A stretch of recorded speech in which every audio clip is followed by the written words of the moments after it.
శివ విష్ణు జ్ఞాన పర్యట. ఇక్కడ అభేద స్వరూపాన్ని చెప్పడానికి కొన్ని మార్చాను అనేది వాయించుకోవాలని. ప్రణవాన్ని ఎవరైతే శక్తి సృష్టిలో ఉన్న సమస్తమైన సృష్టికి మూల ఆధారం అంటే ఓంకారం. ఆ యొక్క నాసా కేంద్రం వారు కూడా అంతరిక్షంలో వచ్చే శబ్దాన్ని ఆలకిస్తే అది ఓంకార స్వరూపంగా వచ్చినట్లుగా నేను వినడం జరిగింది. దీని మీద పరిశోధన చేసుకున్నాను. ఎలా కుదురుతుంది, ఇది ఎలా సాధ్యము, అది మనకి రూఢిగా తెలియాలి అని. దీనికి మీరందరికీ కూడా ఒక చక్కటి విషయాన్ని చెప్తాను. ఎవరైనా ఆ విషయంలో దొరపడితే ఆ ఓంకార ధ్వనిని అంతరిక్ష నుంచి మనం వినొచ్చు. వినే సమయాన్ని ఇస్తారు కదా. మహాశివరాత్రి పర్వదిన రోజున మన బ్రహ్మము మన లింగోద్భోగాల సమయం అనేది నిర్ణయించబడుతుంది. అది 12:02, 12:08 అంటూ పంచాంగంలో చక్కగా విషయాన్ని తెలియపరుస్తారు. ఆ సమయానికి 45 నిమిషాల ముందు ఒక నిశ్శబ్దంగా ఉన్న గదిలో కూర్చుని మనం కనుక మనలోకి మనం ప్రయాణిస్తే ఆ లింగోద్భోగాల సమయానికి ఆ ప్రణవనాదాన్ని మనం వినవచ్చు. అది స్వయంగా అనుభూతి నేను పొంది ఉన్నాను కాబట్టి వాళ్ళు ఇంకా పొందగలుగుతున్నాను. అన్ని సాంప్రదాయాలకి మూలము ఓంకారం. ఇక్కడ సమస్తము ఏకత్వ భావాన్ని తెలియపరుస్తుంది ఆ ఓంకార చిహ్నం. దాంట్లోనే వారి మనోగతం మనకు అర్థమవుతుంది. ఆ తర్వాత 6 కోణాలతో, షట్కోణాలతో ఒక యంత్రాన్ని లిఖించి ఉంచారు. షట్కోణాలు 6 ఋతువులకి సంబంధించినది. 6 శిరస్సుతో ఉన్న సర్వ సైన్యాధిపతి కుమారస్వామి చిహ్నంగా మనం దాన్ని భావన చేసుకోవచ్చు. కావున సమస్తమైన వ్యవస్థని అందిపుచ్చుకొని ఆ శౌర్యాన్ని ప్రదర్శించే సత్తా అభయ హిందూ సేనకి ఉంటుంది అని ఆ షట్కోణాలు మనకు తెలియపరుస్తున్నాయి అని నేను భావిస్తున్నా. ఇక చుట్టూ ఎలా అయితే మకర తోరణానికి జ్వాలలు ఉంటాయో ఆ జ్వాలని ఇచ్చారు. అంటే ఒక అగ్ని ఇంట్లో దీపారాధన చేసినప్పుడు దాని సిగరెట్ ఉంటుందండి, ఊర్ధ్వానికి ఆకాశం చూస్తూ ఉంటుంది. అలాగే ఇక్కడ జ్యోతి వెలిగించాం, దాని సిగరెట్ ఉంది, ఊర్ధ్వానికి ఏముంది. శ్మశానంలో వెళ్ళి చితి వెలిగించాం, దాని సిగరెట్ ఉంది, ఊర్ధ్వానికి ఉంది. అంటే వ్యవస్థలు మారినా దాని సిగ ఊర్ధ్వానికే ఉన్నట్లుగా శ్రద్ధాయాతి సవిద్యతే శ్రద్ధామితే అవిహి శ్రద్ధాపగస్య మూర్ధని వచస వేదయామసి. శ్రద్ధతోనే సృష్టి తన చుట్టూ తాను తిరుగుతూ, భూమి సూర్యుని చుట్టూ తిరుగుతూ సమస్తమైన అంతరిక్షం ఎలా అయితే విస్తరించి ఉన్నాయో, శ్రద్ధతో నక్షత్రాలు ఏ ఆధారం లేకుండా ఆకాశంలో ఉన్నాయో, శ్రద్ధతో గాలి వీస్తూ మనకి ప్రాణాన్ని నింపుతుందో, శ్రద్ధతో సూర్యుడు ఉదయించినట్లుగా అస్తమించినట్లుగా మనకు కనబడుతుందో, మన పొట్టలో ఉన్న మిషనరీ పాపం ఇది ప్రభుత్వ ఉద్యోగాల 8 గంటలు, వ్యాపార సంస్థల 10 గంటలు పనిచేస్తానని ఆగిపోట్ల నిరంతరాయ శ్రద్ధతో కంటిన్యూగా 24 గంటలు పనిచేస్తుంది. కాబట్టి ఈ దేహం శివంగా ఉంది. అది శ్రద్ధ కింద లోపల మిషనరీకి ఈ శివంగా ఏమవుతాడు, శవంగా మారతాడు. కాబట్టి ఇటువంటి పరిస్థితులు ఉన్నా సరే అగ్నిశిఖ ఊర్ధ్వాన్ని చూస్తున్నట్లుగానే అన్ని వైపులా అగ్నిశిఖలు ఉన్నాయి. ఊర్ధ్వానికి ఉన్నతమైన ఆశయంతో, ఉన్నతమైన లక్ష్యముతో, ఉన్నతమైన మార్గముతో, ఉన్నతమైన వ్యవస్థతో మేము పని చేస్తాము, పని చేయించుకుంటాము, పని చేయిస్తాము అంటూ ఒక అద్భుతమైన ఆ లోగోలో ఆ విషయం దాగుందని నేను భావిస్తున్నాను. ఇక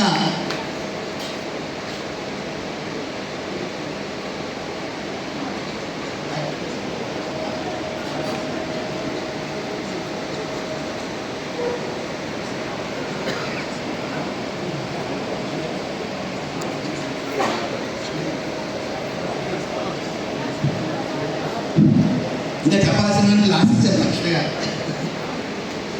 ఇప్పుడు ధర్మం అనుకున్నా కదండి. ధర్మం అంటే ఏమిటి? ధర్మం అంటే బిందువు కలిస్తే అది సింధువుగా మారుతుంది. బిందువు కలిస్తే సింధువుగా మారుతుంది. పరమాణు కలయికే ఈ విశ్వం. పరమాణు కలయికే ఈ విశ్వం. ఒక వ్యక్తి చేస్తే దాన్ని ఆలోచన అంటాం. దాన్ని 10 మందికి పంచితే దాన్ని ఆచారం అంటాం. దాన్ని పరంపరగా జాతి చిన్నగా తీసుకెళ్తే దాన్ని సంస్కృతి అంటాం. విభిన్న సంస్కృతుల సమన్వయ స్థితే ధర్మము. వ్యక్తి ధర్మము, గృహధర్మము, దేశధర్మము, విశ్వధర్మము, కాలధర్మం. ధర్మం మారుతుంటుంది కానీ సత్యం మారదు. ధర్మం మారుతుంటుంది, సత్యం మారదు. సత్యం అంటే భగవంతుడు, ధర్మం అంటే మనందరం. సృష్టిలో అనేక ధర్మాలు, దాంట్లో మనం భాగస్వామై ఉన్నాము. ఎతో ధర్మ సతో జయ. నువ్వు ధర్మాన్ని పాటిస్తూ ఉంటే జయముని నెత్తుకుంటూ వస్తుంది. జయము నీదేరా అనే శబ్దాన్ని చక్కగా గొప్ప వాక్యంతో అక్కడ చూపించారు. అట్లాగే సింహాలు మనందరూ తెలిసిన విషయమే. సింహం దేనికి చిహ్నము? శౌర్యానికి. మొట్టమొదటి సింహం దేనికి చిహ్నము? శౌర్యానికి. మనందరూ తెలిసిన విషయం ఇది. సింహాన్ని అడవికి రాజులు ఎవరు చేశారు? ఎవరు చేయలేదుగా. ఎవరు చేశారు? బాగా చెప్పారు సోదరులు. దాని యొక్క పరాక్రమము, దాని శౌర్యము, దాని శరీర నిర్మాణము, దాని దారుఢ్యము, తన యొక్క కదలిక అడవికి రాజుని తనంతట తానే చేసేసింది. అటువంటి సింహాన్ని ఏర్పాటు చేస్తూ మాలో పటుత్వం ఉంది, దృఢత్వం ఉంది, శౌర్యం ఉంది, వాటిని ప్రదర్శించే ఘనము అని చెప్పేసి 2 చిహ్నాలు మనకు కనబడుతున్నాయి. అలాగే హలో వెంకటేశ స్వామివారి అభయవరద ఆస్థానాలు రెండింటిని కూడా అక్కడ చూపించడం జరిగింది. ఎవరు ఏ సాంప్రదాయంతో ఉన్నా అందరూ వెళ్ళే గొప్ప క్షేత్రం ఈ భూమి మీద క్షేత్రం ఏది? తిరుమల తిరుపతి దేవస్థాన క్షేత్రం. తిరుమల వెంకటేశ్వర దివ్య దర్శనం. ఆ మూర్తి స్వరూపాన్ని చూడగానే మనసు నయమైపోతుంది. దక్షిణ భారతదేశానికి ఈ వరమైతే ఉత్తర భారతదేశానికి ఇనాల్సిన బాలరాముడు, చిరునవ్వులు చిందిస్తున్న బాలరాముడు అద్భుతంగా కనబడ్డారు కదా.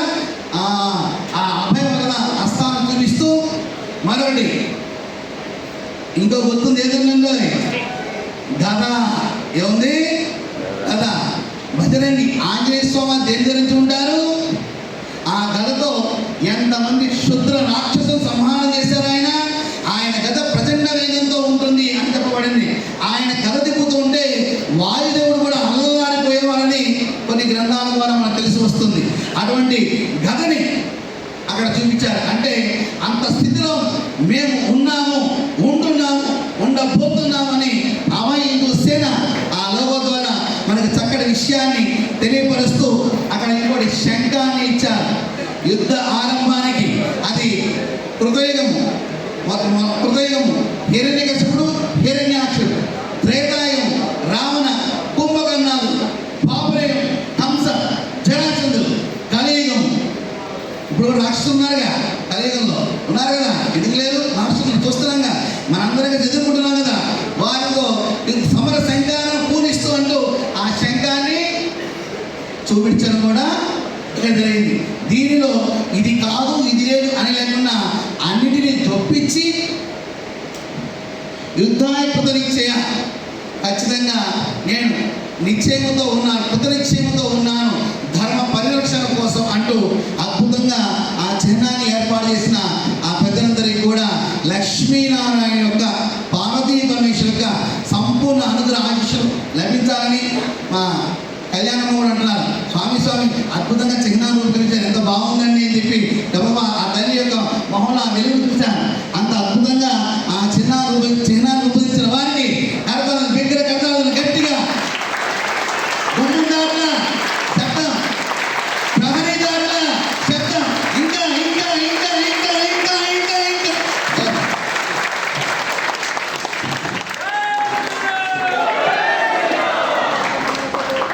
మేము అందరం కూడా రాధా మనోహర్ దాస్ గారికి, అభయ హిందూ సేనకి ఎప్పుడు పిలిపించిన అందుబాటులో ఉండి మా యొక్క సహాయ సహకారాలు అందిస్తామని చెప్పేసి వారికి తెలియపరుస్తూ అభయ హిందూ సేనకి నా తరఫున మొట్టమొదటిగా 10,116 రూపాయలు వారికి సమావేశంగా అందజేయబడుతున్నాయి.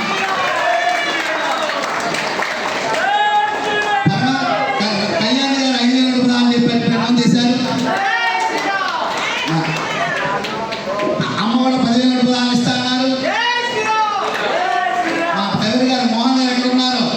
డ్రైవర్ మోహన్ గారు ఇక్కడ ఎక్కడున్నాడు?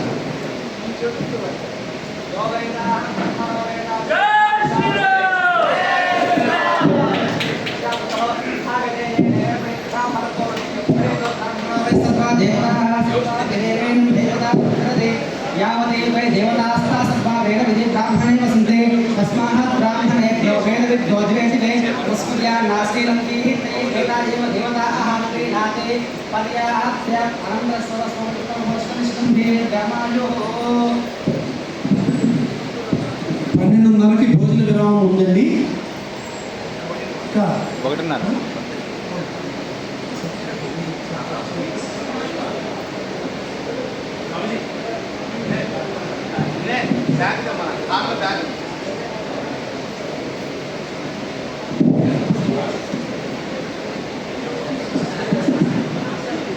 వెనకాల షేడ్లో స్వస్తిక్ ఉంది. లైట్ వేసేది స్వస్తిక్ కనపడలేదు. కాలగమనానికి స్వస్తిక్ ప్రతీక అని చెప్పి చెప్పబడింది. అలాగే గణపతి అర్చన కానీ లక్ష్మీశ్వరుని యొక్క అర్చన కానీ చేసేప్పుడు స్వస్తిక్ చిహ్నాన్ని వేయటం ఆనవాయితీ. ఉత్తర భారతదేశంలో ఏ శుభకార్యాలైనా స్వస్తిక్ని వేసుకునే వారి కార్యక్రమం చేస్తూ ఉంటారు. స్వస్తిక్ యొక్క సూక్ష్మ స్థితి ఏంటంటే కాలగమనము. ఆ కాలగమనానికి కాలం ఎప్పుడు ఎలా ఉన్నా సరే అనుకూలంగా మార్చుకుని నేను ప్రయాణం చేస్తానని చెప్పి స్వస్తిక్ చిహ్నం యొక్క అర్థంగా నాకు తెలిసిన విడివిడి జ్ఞానాన్ని చెప్పాను. దానికన్నా గొప్ప అర్థాలు ఇచ్చే పండితులు ఉండవచ్చు. ఆ స్వస్తిక్ కాలగమనంలో ప్రయాణం చేస్తున్నట్టుగానే ఈ అభయ హిందూ సేనలో ప్రతి ఒక్కరు చేరి ఆ కాలగమనం అనుకూలంగా ప్రయాణం చేయాలని చేస్తారని భాషిస్తున్నాం. శుభోదయం.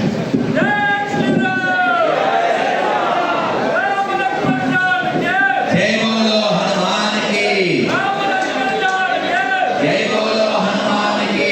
హరే కృష్ణ, హరే కృష్ణ, అందరూ ఒకసారి రెండు చేతులు పైకెత్తి హరే కృష్ణ, హరే కృష్ణ, హరే కృష్ణ, హరే కృష్ణ, కృష్ణ కృష్ణ, కృష్ణ కృష్ణ, హరే హరే, హరే రామ, హరే రామ, రామ రామ, హరే హరే, హరే కృష్ణ, హరే కృష్ణ, కృష్ణ కృష్ణ, హరే హరే, హరే రామ, హరే రామ, రామ రామ, హరే హరే, హరే కృష్ణ, హరే కృష్ణ, కృష్ణ కృష్ణ, హరే హరే, హరే రామ, హరే రామ, రామ రామ, హరే హరే.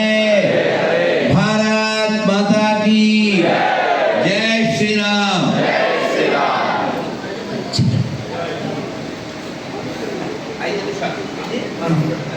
మనతో చాలాసేపటి నుంచి ఇక్కడ కాషాయధారి అయిన స్వామీజీ ఒకరు కూర్చున్నారు. మనం కొంచెం ఆలస్యమైంది, క్షమించాలి.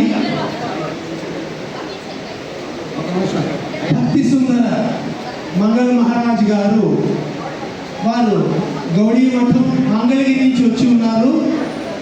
స్వామీజీ క్షమించాలి, తమను ముందు పరిచయం చేయలేకపోయాము. అంటే ఈ ప్రోగ్రాం హడావిడిపడి వారు 2 నిమిషాలు మన రాధా మనోహర్ దాస్ స్వామీజీతో వారికి ఒక పరిచయం, మరిన్ని విషయాలు మనకు తెలియజేస్తారు. గౌడీ మఠం మంగళగిరికి చెందిన భక్తి సుందర మంగళ మహారాజ్ స్వామీజీ వారిని వారి దివ్య సందేశం ఇవ్వాల్సిందిగా కోరుచున్నాం.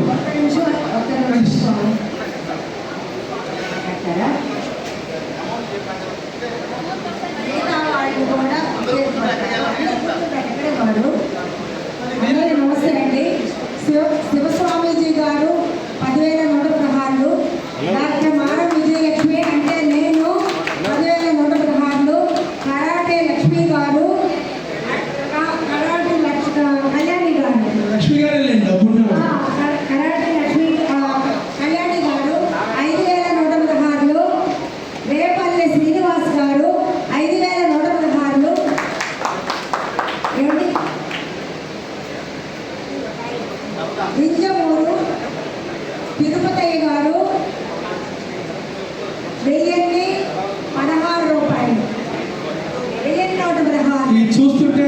శివస్వామి గారి హస్తం 116. వారి వారి వారి వారి చేయి మామూలు దివ్య హస్తం కాదు, సింబల్ అది కూడా పెడితే పోయేదేమో. మన ధర్మం కోసం తర్వాత ఫోన్ పే చేసినా పర్వాలేదండి. ఎవరు చెప్తారో సభ చెప్పండి. సభము కనకదుర్గమ్మ వారి ప్రసాదం కూడా అందరికీ అందుతుంది.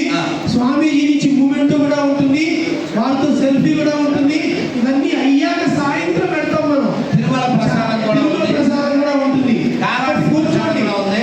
ఎక్కువ విరాళాలు ఇవ్వండి, సాయంత్రం దాకా కంగారు లేదు. ప్రతి రూపాయికి నాది హామీ మాట్లాడి.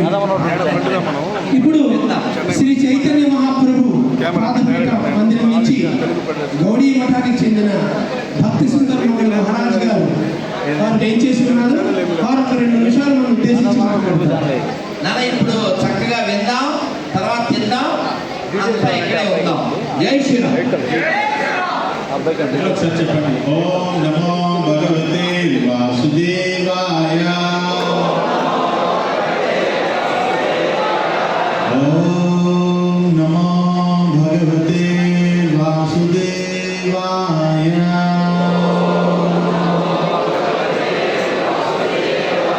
ఓం నమో భగవతే వాసుదేవాయ.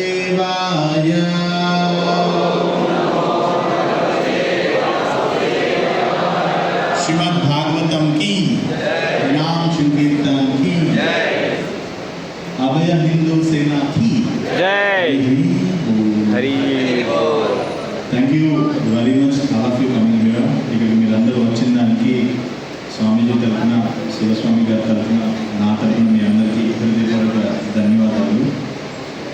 సో మీకు స్వామీజీ అయిన తర్వాత తెలుసు, నేను ఆయన క్రికెట్ ఆడుతున్నప్పుడు నేను బాల్స్ అందించేవాడిని. సో అప్పటి నుంచి నాకు స్వామీజీ నేను ఒక అన్నయ్యగా తండ్రిగా భావిస్తాను వాళ్ళను. మా ఇద్దరిది ఒకటే ఊరు. సో పక్కన మనం చిన్నప్పుడు బాగా కొట్టేవాళ్ళు, చిన్నప్పుడు బాగా కొట్టేవాళ్ళు. సో ఇప్పుడు నేను మీకు ఒక ఎత్తి చెప్తాను. సో నేను స్వామీజీ గురించి మీకు ఎవరికి తెలియదు, నాకు ఒక్కడికి తెలిసింది. మీకు ఒకటి చెప్తాను. భాగవతంలో ఫస్ట్ క్యాంట్లో 4th చాప్టర్ 32 శ్లోక నేను రిఫరెన్స్ సహా చెప్తున్నాను మీకు. వ్యాసదేవుల వారు, వ్యాస భగవానుల వారు 4 వేదాలు 17 పురాణాస్ రాసిన తర్వాత చాలా అన్సాటిస్ఫాక్టరీగా పాశ్చాత్తాప భావనలతో ఒక చోట సరస్వతి నదీ తటిన కూర్చుని మనశ్శాంతి కొరవడి ఒక చోట ఉండిపోతారు. అర్థమవుతుందా మీకు? 4 వేదాస్ 17 పురాణాలు అండ్ సెయింగ్ శాస్త్రంగా చెప్తున్నాను, మీకు అర్థమవుతుంది అని. ప్రశాంతత ఉండదు. వ్యాసదేవుల వారు సరస్వతి నదీ తటం కూర్చుని చాలా బాధతో కూర్చుండిపోతారు. మీకు ఒక విషయం చెప్పినా, ఎవరైనా నిజంగా ధర్మం కోసం నిలబడితే బాగా గుర్తుపెట్టుకోండి. స్వామీజీ కూడా ఇందాక శివస్వామిజీ కూడా చెప్తున్నారు, గురు పరంపరాయ నమః అని. ఎప్పుడైనా నిజంగా ధర్మం కోసం నిలబడితే, ధర్మం కోసం జీవిస్తే, వ్యాసదేవుల వారు వేదంలో నీకు ఏ ఇబ్బంది ఉన్నా కానీ ఒక రెమెడీ రాస్తారు. కానీ ఆయనే ఒక చోట కూర్చుని సరస్వతి నదీ తటంలో కూర్చుని మానసిక ప్రశాంతత కొరబడి ఆయన కూడా అలా కూర్చుని ఉంటారు. ఎందుకో తెలుసా? ఎందుకు? భాగవతాన్ని టచ్ చేయలేదు. 18th పురాణ భాగవతాన్ని టచ్ చేయనంతసేపు ఎవరైనా సరే మానసిక ప్రశాంతత రాజవాలి, ఆత్మ సాక్షాత్కారం పొందలేదు. భాగవతానికి ఉండేటువంటి విలువ అలాంటిది. అలాంటి మహద్భాగవతాన్ని గ్రహించినటువంటి వ్యక్తి శ్రీమద్ భాగవతం రాధామోహన్ దాస్. మీకు తెలిసిన వ్యక్తి వేరే. మీరందరూ అనుకుంటారు ధర్మం, యుద్ధం, బదులాడతారు వాళ్ళే. నీకు తెలిసిందనే ఆయన నిత్యం శ్రీమద్ భాగవతాన్ని చదువుతారు. ఈ రోజుకి కూడా నేను భాగవతం నేర్చుకునే దానికి చదివిన దానికి నా ఇన్స్పిరేషన్ శ్రీ రాధమ్మ. మీరు సన్యాసం తీసుకున్నారు. సన్యాసం తీసుకోవడానికి ఒక ఐడల్ పర్సన్, ఒక ఐడల్ ఉండాలి, ఎవరన్నా ఒక ఇన్స్పిరేషన్ ఉండాలి. అలాంటి ఒక భాగవతోత్తముడి యొక్క పాదాలని వాళ్ళ వెనకాల నడుచుకుంటూ వెళ్తే మీరు తెలియకుండానే ఇందాక స్వామి చెప్తున్నారు, దేవాలయాల్లో ధర్మం ఎక్కడ జరుగుతుంది? కలియుగంలో వాట్ ఈస్ ధర్మ? కీర్తనం, భాగవతం ఎక్కడ జరుగుతుంది? కొబ్బరికాయ, కుంకుమ, పసుపు, ఇదే ధర్మం ఎక్కడ జరుగుతుంది? కలియుగం ధర్మం ఏంటి? యుగ ధర్మం ఏంటి? ఒక చోట కూర్చోవాలి. 3 సంవత్సరాల నుంచి well qualified, I did PhD MA psychology. 3 సంవత్సరాల నుంచి మంగళగిరి టెంపుల్లో పానకా నరసింహస్వామి టెంపుల్ దగ్గర ఒక ఎండోమెంట్ కమిషనర్ ఆథరైజ్ చేసి స్టాంప్ వేసి నువ్వు కీర్తన చేయాలని ఇస్తే ఆ టెంపుల్ ఈ రోజు కూడా పర్మిషన్ ఇవ్వలేదు నాకు కీర్తన చేయడానికి. అలాంటి దుస్థితిలో ఉన్నాం మనం, అలాంటి సిచ్యువేషన్స్లో ఉన్నాం. అలాంటి ఒక భాగవతోత్తముడు వెనకాల వెళ్తే నువ్వు తప్పు చేస్తున్నా కానీ తప్పు చెయ్యకూడదు అని ఇన్స్పిరేషన్ తీసుకొస్తాడు ఆయన క్రియస్ ద్వారా, ఆయనకు ఉండేటువంటి పవిత్రత ద్వారా. అర్థమైందా మీకు? సాధువుతో ఎందుకు వెళ్ళాలి అంటే, సన్యాసికి కనుక ఎందుకు వెళ్ళాలంటే, వాళ్ళ లోటస్ ఫీట్ని ఎందుకు మనం ఆశ్రయించాలంటే, మనం ఎప్పుడైతే భాగవతోత్తముల యొక్క ఆశ్రయం మనం తీసుకున్నామో మనకే తెలియకుండా లోపల నుంచి భక్తి చేసేస్తాం. అర్థమవుతుందా మీకు? వ్యాసదేవుల వారు 4 వేదాలు రచించారు, 17 పురాణాలు చేశారు. బాధలో సరస్వతి నది తట్టంలో కూర్చుంటే నారదముని అరుదించుతారు. ఎవరి దగ్గరికి? వ్యాసదేవుల వారి దగ్గరికి వస్తారు. ఎందుకు వస్తారు? ఏంటయా వ్యాస, నీ బాధ ఏంటి? నువ్వు ఆత్మసాక్షాత్కారం గురించి చెప్పావా అని అడుగుతారు. ఎందుకు నీకు ఇంత బాధ వస్తుంది? నీకు ఎందుకు ఇంత మానసిక ప్రశాంతత కొరవడింది? ఇన్ని రెమెడీస్ రాశావు కదా వేదంలో, నువ్వు ఒక రెమెడీ అప్లై చేయొచ్చు కదా. కృష్ణ కాన్షియస్ని టచ్ చేయలేనంతసేపు నువ్వు ఎన్ని రెమెడీస్ భౌతిక ప్రపంచంలో వెతికినా కష్టం. అలాంటి ఒక కృష్ణ కాన్షియస్లో జీవించినటువంటి వ్యక్తి శ్రీ రాధమ్మ. అలాంటి కృష్ణ కాన్షియస్లో ప్రతి నిత్యం తన యొక్క జీవితాన్ని గడిపేటువంటి వ్యక్తి. ఈ రోజుకి కూడా టెంపుల్స్లో ఉండే వాళ్ళు జపం చేస్తారో చేయరో నాకు తెలియదు, కానీ ఆయన ఎవ్రీడే ఈజ్ డూయింగ్ 16 rounds జప. అండ్ స్పిరిచువల్ మాస్టర్స్ ఆర్డర్స్ని రోజు ఫాలో చేస్తారు. నిజమైన శిష్యుడు ఎప్పుడు ఎలా అవుతారో తెలుసా? స్పిరిచువల్ మాస్టర్స్ ఆర్డర్స్ని ప్రామాణికంగా తీసుకుని హృదయంలో పెట్టుకుని దానికోసం ఆ ఆర్గనైజేషన్ వద్దు అన్నా కానీ ఆయన ధర్మం కోసం నిలబడి జీవిస్తూ ఉంటాడు. ఇది ఎవరికి అర్థం కాదు. ఆర్గనైజేషన్స్లో చిక్కుకొని ఆచార్యస్ అండ్ వర్డ్స్ని డిస్రెస్పెక్ట్ చేయడం కరెక్టా? ఆర్గనైజేషన్స్లో లేకుండా స్పిరిచువల్ మాస్టర్స్ ఆర్డర్స్ని ఒబే చేసే పర్సన్ గ్రేటా? అందుకనే బాగా గుర్తుపెట్టుకోండి, స్వామీజీ రాధా మనోహర్ స్వామీజీ ఆయన పాదాలు వెనకాల మీరు వెళ్ళిపోతే భాగవతాన్ని ఫాలో చేస్తున్నట్టే. మీరందరూ వాళ్ళు వ్యతిరేకంగా మాట్లాడారు, మీరు స్పెక్యులేషన్స్ ఇవి నాకు ఇవన్నీ ఏం తెలీదు. ఆయన ఒక వర్డ్ చెప్పాడు, బాగా గుర్తుపెట్టుకోండి. కలియుగం ధర్మం తెలియకుండానే తీసుకెళ్తారు ఆయన. చెప్పారు ఇందాక, చెప్పండి అందరూ చేతి పైపెట్టి, హరే కృష్ణ హరే కృష్ణ కృష్ణ కృష్ణ హరే హరే హరే రామ హరే రామ రామ రామ హరే హరే. మీ చేత చెప్పించారా ఇందాక? ఇది కూడా కాదు. When you say the Harinam, that is a cover. ఆ ప్లేస్ మొత్తం ఇదే మేము చేయడానికి సిద్ధపడతా ఉండే గుడిలో చేయనివ్వట్లేదు, కానీ ఇక్కడ ప్రశాంతంగా చేయగలుగుతున్నాం. ఎలా? అందుకనే అలాంటి ఒక సాధువుల యొక్క లోటస్ ఫీట్ని ఆశ్రయిస్తే, వాళ్ళ యొక్క అడుగుజాడల్లో మనం వెళ్ళిపోతే మీకు బాగా గుర్తుపెట్టుకోండి, నేను ఒక MBA కూడా చదువుకున్నాను కాబట్టి ఒక ఆర్గనైజికల్ మెథడ్ ఒకటి చెప్తున్నా. ఎప్పుడు ఎట్టి సిచ్యువేషన్స్లోని వైష్ణవ అపరాధం చెయ్యకండి. ఇందాక స్వామీజీ చెప్పారు ఇంటి దొంగలు అది ఇది. Hello my dears all of you, మళ్ళీ చెప్తున్నాను, భక్తి సుందర్ మంగళ్ మహారాజ్గా చెప్తున్నా, నువ్వు బయట ప్రపంచంలో ఏదైనా తప్పు చేసి ఏదైనా చేస్తే నీ రియాక్షన్ 1:1. కానీ ఈ స్వామీజీ ఆర్గనైజేషన్స్లో నువ్వు ఏదైనా మిస్టేక్ చేస్తే దట్ ఈస్ ఏ వైష్ణవ అపరాధం అవుతుంది. నువ్వు భౌతిక ప్రపంచంలో ఏ మిస్టేక్ చేసినా హరినామే అపరాధే, హరినామానికి అపరాధం చేసినా కూడా మళ్ళీ హరినామం ద్వారా నువ్వు బయటికి రావచ్చు. కానీ వైష్ణవ అపరాధం చేస్తే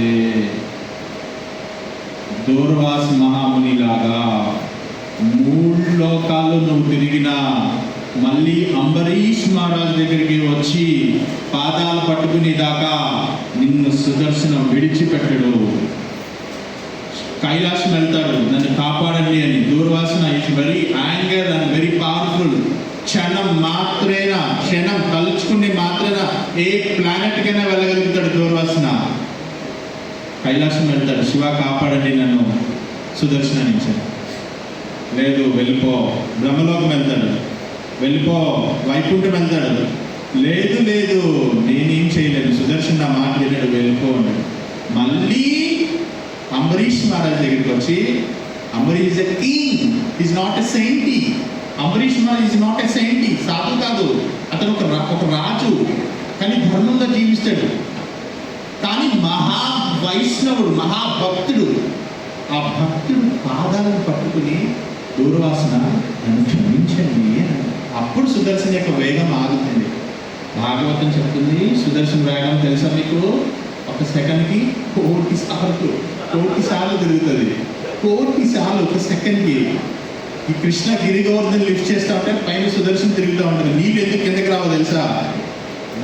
వేడి మీద నీళ్ళు పడితే ఏమవుతాయి? అందుకనే ఆ గిరి గోవర్ధన్ పర్వతం కింద చాలా మంది అనుకుంటారు కృష్ణ వచ్చారు లిఫ్ట్ చేసేసారు అయిపోయింది గిరి గోవర్ధన్ అని. కానీ చాలా ఉన్నాయి. సంవర్తన మేఘాలు అంటే ప్రళయాన్ని సృష్టించేటువంటి మేఘాలు. అలాంటి మేఘాలు అంటే ఇంద్రుడి యొక్క ప్రైడ్ మొత్తం అక్కడ ఉంటుంది. కానీ కృష్ణుడి యొక్క చిరుమందహాసం మొత్తం పోదు. చాలా మందికి అర్థం కాదు. పవిత్రానాయ సాధున వినాశాయ దుష్కృతం ధర్మ సంస్థాప నా అర్థాయ సంభవాన్ని ఎందుకు తెలుసా? మీరందరూ అనుకుంటారు వినాశాయ దుష్కృతం ఏదో రాక్షసుని చంపేయడానికి భగవంతుడు వచ్చాడు. నో, భగవంతుడి యొక్క అనునయులు అరుదించితే దుష్ట అయిపోతుంది, దుష్ట సంహారం అయిపోతుంది.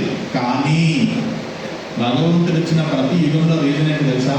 పవిత్రానాయ సాధున, పవిత్రమైన సాధువుల కోసం కృష్ణుడు వస్తున్నాడు. ఏ యుగంలో భగవంతుడు వచ్చి రామచంద్ర గారు వచ్చిన 16,100 మునులకి అసోసియేషన్ ఇస్తున్నారు. ద్వాపర యుగంలో అంతమంది గోపికాలకి గోపబాలుకి అసోసియేషన్ ఇస్తున్నారు. నువ్వు ఏ యుగమైన నన్ను అడుగు, నేను చెప్తా శాస్త్రం ప్రకారం. ఈయన శాస్త్రం ఎందుకు చెప్పారో తెలుసా? శాస్త్రం చెప్తే ఎవరు ఉండరు, ఇక్కడ వెళ్ళిపోతారు. యుద్ధం చేయి అంటే కత్తి తీసుకో అంటే అంటారు. కానీ గుర్తుపెట్టుకోండి, మీరందరూ బాగా గుర్తుపెట్టుకోండి, యుద్ధంతో పాటు నీకు నాలెడ్జ్ కూడా అవసరం. బినా నాలెడ్జ్ నువ్వేం యుద్ధం చేయగలవు. ఫస్ట్ హిందూ అనే వాళ్ళు నాలెడ్జ్ కూడా నేర్చుకోవాలి. అర్థమైందా? నేను అడుగుదాం అనుకున్నాను సభాముఖంగానే. ఇఫ్ ఇట్ ఈస్ పాసిబుల్, మీ ఛానల్ ద్వారా కానీ మీ ఆర్గనైజేషన్ ద్వారా కానీ ఎక్కడైనా సరే భాగవతం కానీ భగవద్గీత కానీ శ్రీ చైతన్య చరితామృతం కానీ ఏదైనా చెప్పాల్సినటువంటి అవకాశం ఇస్తే మాత్రం నేను 100% వితౌట్ ఎక్స్పెక్టేషన్. సో అలాంటి ఒక భాగవతోత్తములు ఆశ్రయం తీసుకుని నేను అన్ని యూనివర్సిటీస్లో, ఇక్కడ ఉండేటువంటి ఆల్ యూనివర్సిటీస్లో నేను క్లాసెస్ చెప్తాను. నాగార్జున యూనివర్సిటీ, విజ్ఞాన్, ఒక్కొక్క క్లాస్కి 1 lakh చార్జ్ చేస్తాను. ఐఎమ్ వెల్ క్వాలిఫైడ్, ఫ్రీగా చెప్తాను. ఎందుకో తెలుసా? కాలేజీలో ఫ్రీగా చెప్పకూడదు, ఎవ్వడు వెళ్ళడం. కాలేజీలో ఫ్రీగా చెప్తే వెర్రి కాకలు పెడతారు. వాడి దగ్గర 2,000 తీసుకుంటే కూర్చుని వింటాడు. అర్థమైందా? సెమినార్ ఫీజు 2,000 స్టూడెంట్కి చచ్చినట్టు 3 గంటలు కూర్చుని వింటాడు.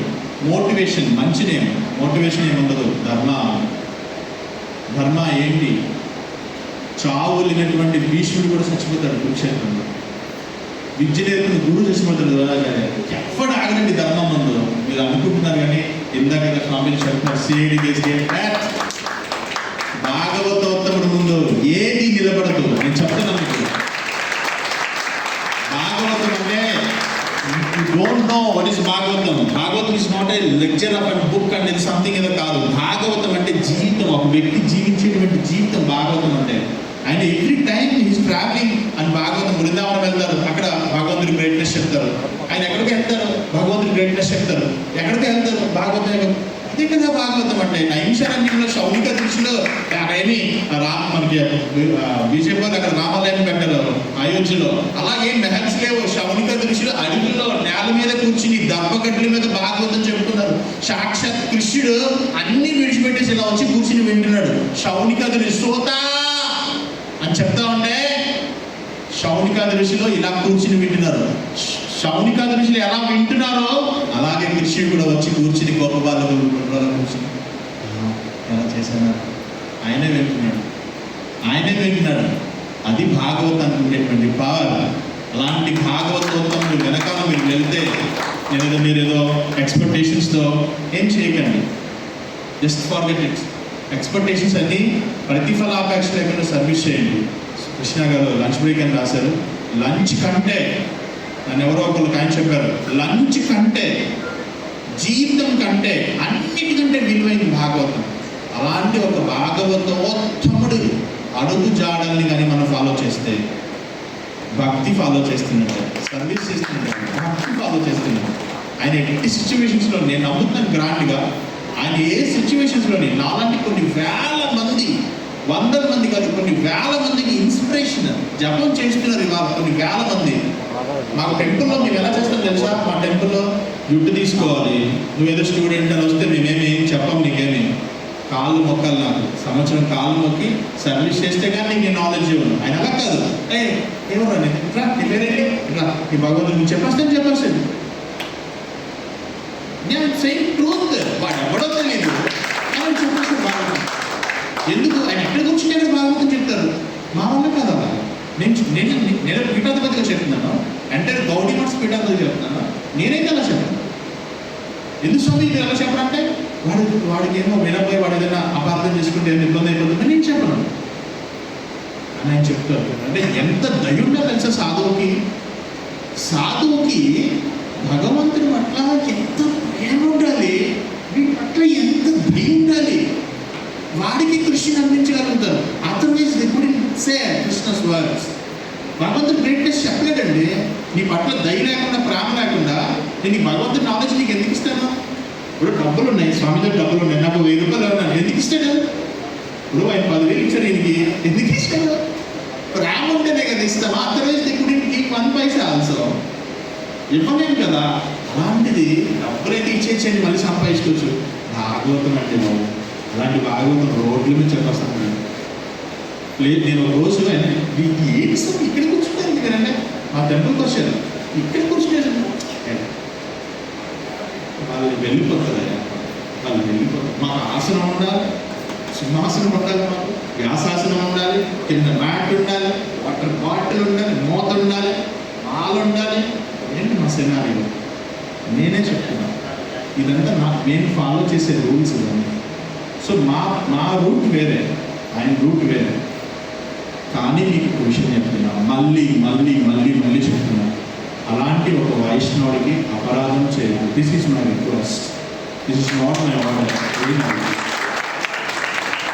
If you are not interested to work with ఆయనతో మీకు వర్క్ చేయడం ఇష్టం లేకపోతే just quit it. Don't say buck. నువ్వు బక్ చేస్తే బయట దానిలా రియాక్షన్స్ రావు, హై రియాక్షన్స్ వచ్చేస్తాయి. నాకు ఆ కాన్షియస్ గురించి డీప్గా తెలుసు కాబట్టి చెప్తున్నా. తెలిసి కానీ తెలియక కానీ అపరాధం చేయకూడదు. అపరాధం చేసేవా నేను నీ భూలోకాల్లో ఎవరు నిన్ను కాపాడలేదు. అందుకే మై రిక్వెస్ట్, ఆయనతో వర్క్ చేయాలనుకుంటే ఓకే గో వర్క్ చేయి. If you are not interested, Swamiji sorry go. ఇంకొకటి వస్తుంది 1 మంది వస్తారు. అక్కడ జరిగే ధర్మం జరుగుతూ ఉంటే ఎంతమంది అయినా వస్తారా? మీరందరూ రాలేదా?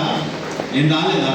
నేను ఎన్నో హడ్డిల్స్ని వాటిని అన్నింటినీ ఒకప్పుడు అంటే ఆయన పాదాల దగ్గర కూర్చుని నేను కూడా తినేస్తాను. ఇప్పుడు నాకు కొన్ని ఉంటాయి, రూల్స్ రెగ్యులేషన్స్ ఉంటాయి. ఒక ఆర్గనైజేషన్ని రిప్రజెంట్ చేస్తున్నప్పుడు చేయలేము, వేసుకోలేము, కొన్ని చేయలేము. కానీ వాటిని అన్నింటినీ తెంపుకోవాలా, ఆయన కోసం ఆయన మీద ప్రేమతో తెంపుకోవాలా, తప్పదు. ధర్మ చేస్తున్నప్పుడు ఎన్నైనా తెంపేసేయాలి బాబు, ఎన్నైనా తెంపేసి. నేను ఏమైనా తప్పుగా ఉంటుందంటే నన్ను నా పూర్వాశ్రమం ఏమో కృష్ణ కీర్తన చైతన్య దాస్, కృష్ణుని కీర్తిస్తూ చైతన్యవంతులుగా చేసేటువంటి దాస్ నా పేరు. యాక్చువల్లీ ఓల్డ్ ఆశ్రమం. ఆయన నన్ను ముద్దుగా చైతూ అని పిలుస్తారు, నన్ను ముద్దుగా చైతూ అని పిలుస్తారు, చైతూ చెప్తాను. సో నేను ఎప్పుడు చైతూనే అది ఆశ్రమాలు ఏదో ఆల్వేస్ మీ లోటస్ ఫీట్ దగ్గర ఉండాలని కోరుకునేటువంటి వీళ్ళందరిలో లాస్ట్ బెంచ్లో ఉండేటువంటి పర్సన్ని వెరీ మచ్ హ్యాపీ. మీరు సో ఆయనకి రిక్వెస్ట్, చాలా జాగ్రత్తగా ఆశ్రయం తీసుకోండి. మీకు తెలియకుండానే భక్తి నేర్పిస్తారు. మీరు ఆర్గనైజేషన్స్తో పాటు కొంచెం భక్తి కూడా ఆయన దగ్గర నేర్చుకోండి. ఫస్ట్ వాళ్ళు ఆయన చెప్తారు కొన్ని ఇన్స్ట్రక్షన్స్, ఆ ఇన్స్ట్రక్షన్స్ని గుడ్డిగా నమ్మండి, చేయండి. ఆ పవర్ కూడా మీకు వస్తుంది. ఇప్పుడు ఒక రౌండ్ జపం చేయమని చెప్తారు, ఆ జపం రౌండ్ మీకు ప్రొవైడ్ చేస్తాం. ఆయన కొనుక్కొస్తారు, గోల్డ్ని ఇస్తారు. ఆ జపంతో పాటు మీరు యుద్ధం చేయండి. మీ దగ్గర శక్తి లేకుండా, మీ దగ్గర ట్రెజరీ జీరో పెట్టుకుని మీరు ఏదో యుద్ధం చేశారని వెళ్ళారనుకోండి, శక్తి లేకుండా నడిస్తే ఏమవుతుంది? ఒక బల్లో పెడుతుంది. అందుకనే శక్తి గెయిన్ చేయాలి. ఫస్ట్ శక్తి గెయిన్ చేయాలంటే స్వామీజీ మాట వినాలి, విని మంచిగా చేసుకోండి. సమయం పాలన చేసిన దానికి కృష్ణ గారు నన్ను క్షమించాలి. So thank you very much. Hare Krishna. Shriram sankirtan కి